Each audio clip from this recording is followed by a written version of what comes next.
you have 3 different woods on your instrument. The first one is the spruce top, maple backsides and neck, and the third is ebony, which we use on the fingerboard, nut, oftentimes pegs, and saddle. And those woods are going to expand and contract at different rates when the temperature changes or humidity changes.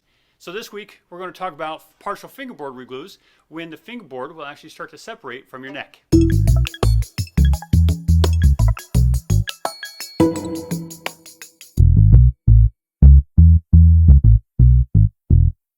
Start off with a paper towel. You're going to want some Titebond hide glue, and this is the brown bottle from Titebond that says genuine hide glue. Now I know there's going to be some repair technicians out there that say you're supposed to use hot hide glue instead of the Titebond stuff. I totally get that, but let's face it, it doesn't make sense for you to have the burners and the thermometers and the brushes to make hot hide glue work. This stuff will work great for you. It's cheap and it will last you for a long time. It'll be just fine. You're also going to need some clamps. Now you can do the really cheap Harbor Freight clamps or the slightly better ones. You don't need them, but they're really nice. These blocks here are designed to go underneath the neck of the instrument to give the clamp a place to sit instead of being on the round part of the neck. They're really nice to use, but not necessary. So you definitely need clamps, paper towels, water, some glue, and if you've got a little bit of this wet microfiber cloth to kind of make your cleanup go a little bit easier, it's great, but again, not necessary. Before you start gluing things up, you want to get your clamps set to the right lengths. You only have about 5 minutes to work with this glue before it sets up and gets too sticky to keep things really clean. So setting your clamps up before you have glue in your instrument and you're up against the clock will reduce a lot of stress.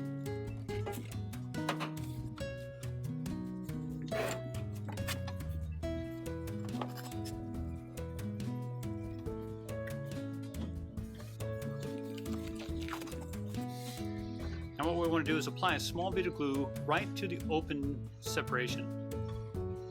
Notice how I'm lifting up the fingerboard to make the gap bigger. Use your gloved up finger as a squeegee to force the glue down into the crack. At first you'll wonder if you're getting enough glue down in there far enough, but you can.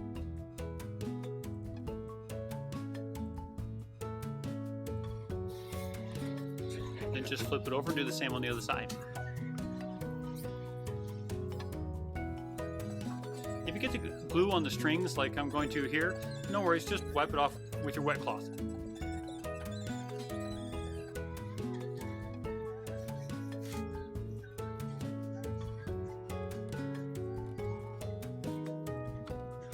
Now after you get the glue down in there, use your wet paper towel to remove all the excess glue. It will clean up really well while the glue is still wet. Try to get as much off now as possible. And then you're ready for the clamps. This is not a time to show the world how strong you are. You'll dent the wood. What you're going for is just a firm handshake here. Not bone crushing, just firm. And this will be enough to squeeze out some of the glue. And that's great. That means you've got enough down in there. Just wipe it clean with your wet towel. I like to let the glue set up at least overnight before you take the clamps off, but you have to give it at least an hour. Then just clean up any of the leftover glue and clamp marks.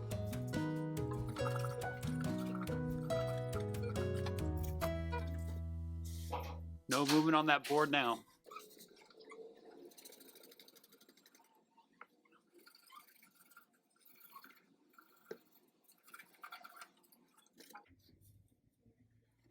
When you have little crusties of glue left, I like to use a scraper or a piece of stiff plastic. I'm using a flat sheet of copper here. Just something to scrape off the dry glue. Then buff with wet microfiber for a great finish. With a few simple tools, repairing your own fingerboards is really quite simple. When the fingerboard comes completely off, you might want to bring it in so we can take a better look at it and get things completely reset. But partial re-glues, piece of cake, no problem. If you'd like more tips like this, feel free to subscribe to the channel where we're going to deliver new content every single Tuesday. The other option is come over to our website and sign up to have these delivered straight to your inbox. While you're there, check out Repair Masterclass, our online repair course so you can learn to fix your own instruments. See you next week.